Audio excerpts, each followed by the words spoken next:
Svätá Terézia Benedikta od kríža hovorí: Žiadne ľudské srdce neprežilo takú temnú noc, ako Boží syn v Getsemanskej záhrade a na Golgote.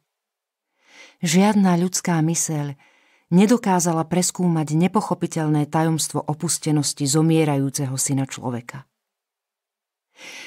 Ale Ježiš môže vyvoleným dušiam udeliť niečo zo svojej vnútornej trízne, ktorá je údelom jeho najvernejších priateľov. Je poslednou skúškou ich lásky.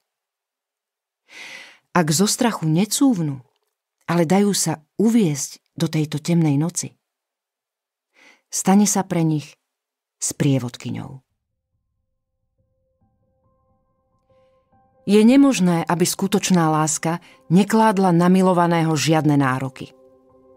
A pretože Ježiš miluje opravdivo, pozýva všetkých svojich učeníkov, aby kráčali po ceste jeho kríža. To je podmienka priateľstva, ktoré dáva človeku skutočnú krásu. Jedinou dokonalou krásou večnosti je Boh. A preto sa mu nemôžeme pripodobniť, ak sa nepripodobníme Božiemu synovi v tajomstve jeho utrpenia. Ježiš prikázal svätej Faustíne, aby zapísala túto pravdu.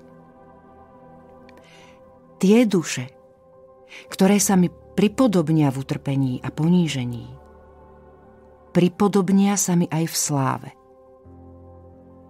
A tie duše, ktoré sa mi menej pripodobnia v utrpení a ponížení, budú sa mi menej podobať aj v sláve.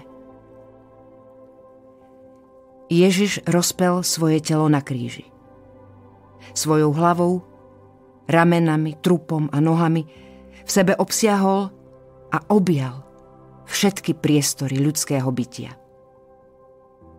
Iba v ňom môžeme nájsť zmysel nespočetných bojov a utrpení nášho pozemského života.